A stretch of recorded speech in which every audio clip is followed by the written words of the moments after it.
laki-laki itu adalah pemimpin bagi kaum wanita. Oleh karena Allah telah melebihkan sebagian mereka laki-laki atas sebagian yang lain wanita.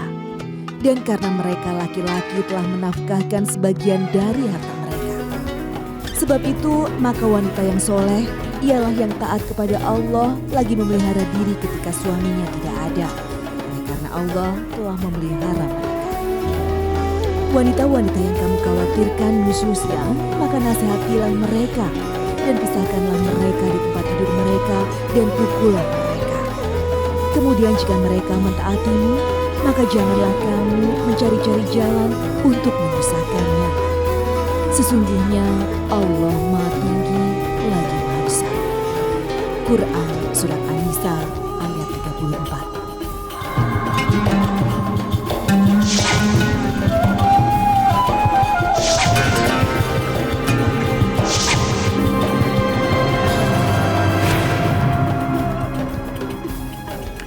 Assalamualaikum warahmatullahi wabarakatuh. Selamat pagi pemirsa Tawakal yang dirahmati Allah Subhanahu wa taala.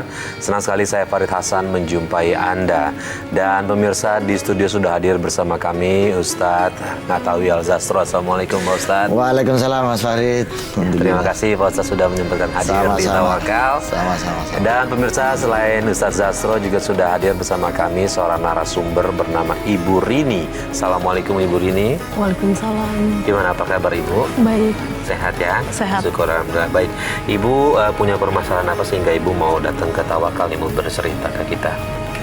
Iya, awalnya dulu saya pacaran beda agama, punya pacar beda agama. Keluarga tidak setuju, akhirnya saya dijodohkan dengan pria. Memang baik pria itu, tapi saya tidak mencintainya. Tidak cinta. Iya, tidak cinta. Oke, terus kemudian kehidupan rumah tangganya seperti apa nih dengan berlandaskan tanpa cinta di situ?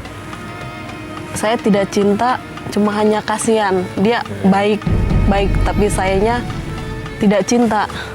Saya hanya kasihan sama suami. Oke, Pak Ustadz.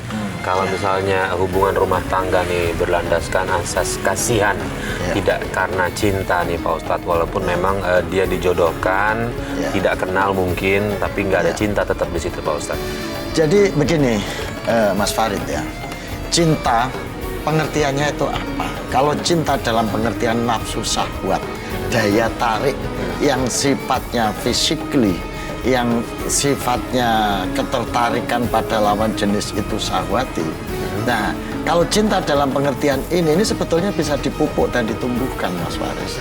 Kalau itu ada kesadaran dari masing-masing pihak, terutama orang yang tidak merasa cinta. Ribuan bahkan jutaan kasus orang yang awalnya tidak mencintai, orang yang awalnya tidak kenal. Bahkan tradisi-tradisi orang tua dahulu, ya kan, tradisi menjodohkan itu awalnya bahkan kenal tidak, tahu pun tidak. Tapi masing-masing pihak mencoba berlatih untuk menyesuaikan, berlatih untuk memahami, sehingga dari situ timbullah rasa kasih sayang. Kasih sayang ini akhirnya bisa menimbulkan cinta yang bisa menggerakkan sifatnya syahwat itu tadi. Maka kalau orang Jawa bilang kan, witing tresno jalaran saka kulino. Dimulainya cinta itu karena kebiasaan berinteraksi, berkomunikasi, dan ada kesadaran dari masing-masing pihak untuk mencoba membuka diri memintai. Itu Mbak Rini. Kalau Mbak Rini awalnya tidak cinta pada suaminya karena itu dipaksa, tapi Mbak Rini bisa ikhlas menerima ini, itu insya Allah akan pelan-pelan mulai terbuka dengan kebiasaan ini. Apalagi sudah mulai ada tumbuh rasa kasihan.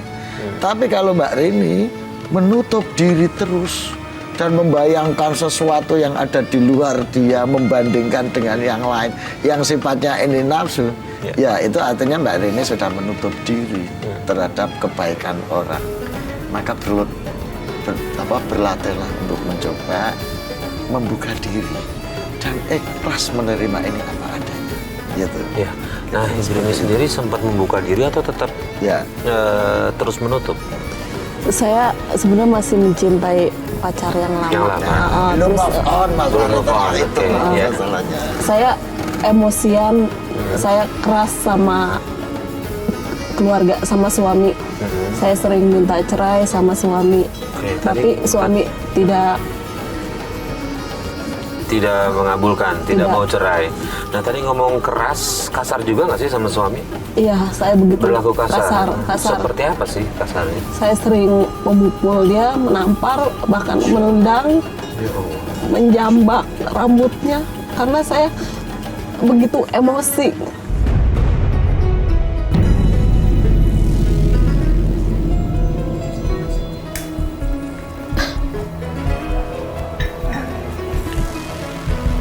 Mas, aku mau ngomong. Kenapa sayang? Aku mau minta cerai.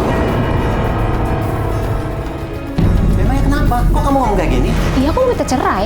Iya, tapi kita kan nggak ada masalah apa-apa sayang. Aku tuh nggak cinta mas sama kamu. Ya udah sih kita cerai aja. Aku tahu kamu bicara gini karena kamu masih belum menerima pernikahan kita. Iya. Sayang, sampai kapanpun aku akan nyariin kamu. Mas, pokoknya aku minta cerai. Sayang, sampai kapanpun aku nggak akan cerai sama kamu. Aku nggak mau, karena aku udah sayang sama kamu. Kamu ngerti dong mas, aku minta cerai. Sampai kapanpun aku nggak akan nyariin kamu. Aku nggak mau cerai. Aku udah sayang sama kamu. Kamu jahat mas.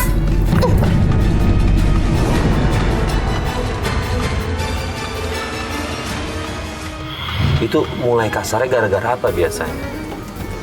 Ada yang salah ngomong kah dia atau apa gitu? Enggak, dia nggak ada salahnya. Saya yang salah.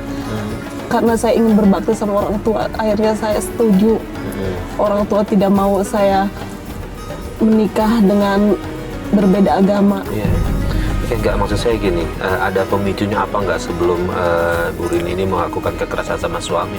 Misalnya nih, suami minta makan, terus Ibu Rini nggak ngasih, terus dia marah, terus Bu Rini lebih marah lagi misalnya nih. Atau ada hal-hal yang lain nggak? Hal yang lainnya saya keluar rumah, sering keluar malam, dilarang sama dia. Itu yang bikin Bu Rini langsung marah-marah sama dia dan melakukan kekerasan sama dia. Oke, Pak Ustadz, dengan terus menutup diri, nggak bisa move on, dan juga akhirnya ada emosi di situ sampai bahkan dia sudah memukul suaminya sendiri nih Pak Ustadz. Iya, Masya Allah ini Mas Farid ya. Padahal dalam hadis itu disebutkan ya, tapi pernah mengatakan bahwa dua orang yang sholatnya ini hanya melampaui, tidak melampaui kepalanya. Artinya tidak diterima, cuma diucapin aja. Ini mereka yang sholat loh, ini mereka yang ibadah. Itu aja sholatnya adalah bahasa kasarnya nggak diterima sama Allah, tidak pernah melampaui kepalanya. Dua orang ini adalah pertama perempuan yang lari dari tuannya sampai dia kembali. Yang kedua adalah istri, ya, istri yang mendurhakai atau bersikap keras. Jangankan bersikap keras Mas Farid, istri menolak bersikap kasar saja pada suami, itu sholatnya nggak akan diterima. Nah, dan bahkan di salah satu hadis disebutkan bahwa tidak akan pernah mencium bau surga seorang perempuan yang tidak bersyukur terhadap apa yang diperoleh dari suaminya. Nah, Mbak Rini, Masya Allah, ini saya bayangin suaminya ini orang baik, orang sadar. Kalau Mbak Rini mau, ya mulailah sekarang untuk move on segalanya, mulailah menerima kenyataan ini apa adanya supaya nggak berlarut-larut, Mbak Rini. Ya. Ustadz, kalau boleh tarik mundur nih, Ustadz, boleh nggak sih kita posisi sebagai seorang anak? Oke, kita pengen berbakti sama orang tua, tapi di saat pilihan itu kita nggak suka, kita bisa nggak bilang ke orang tua? Bisa. Saya nggak suka Bu, misalnya gitu. Bisa didialogkan, bisa diomongkan. Ya, makanya beberapa ulama mengatakan bahwasanya orang tua punya hak memaksa anak, terutama persoalan perjodohan. Tetapi beberapa ulama yang mengatakan bahwa anak juga perlu dipertimbangkan suaranya. Karena apa? Ini merujuk kepada tujuan perkawinan. Bahwasanya untuk membentuk keluarga sakinah, mawaddah, warahmah. Itu. Maka dalam upaya mempertahankan keluarga yang seperti ini, untuk menghindari terjadinya keretakan, untuk menghindari terjadinya perselisihan dalam hidup rumah tangga antara suami istri, si pelaku sebaiknya diajak omong, diajak bicara, diajak berdiskusi, gitu. Nah, itu sebaiknya seperti itu. Dan ini sudah kejadian gitu. Ini sudah kejadian dan Mbak Rini juga sudah memutuskan apapun yang terjadi, Mbak Rini sudah memutuskan dan itu kata kuncinya bentuk pengabdian kepada orang tua. Mbak Rini kalau saya boleh saran, Mbak Rini pengen kan hidup bahagia dunia akhirat. Mbak Rini tidak inginkan hidup seperti ini berkepanjangan karena menyiksa diri. Nah, maka menurut saya Mbak Rini ya sebaiknya Mbak Rini mulai berubah ya Mas Farid ya. Menerima ini apa adanya, berlatih untuk menerima suami yang sudah baik ini. Jangan menuruti nafsu, menuruti keinginan untuk terus membayangkan pacarnya. Sudah putus. Karena ada dua kerugian kalau ini diteruskan.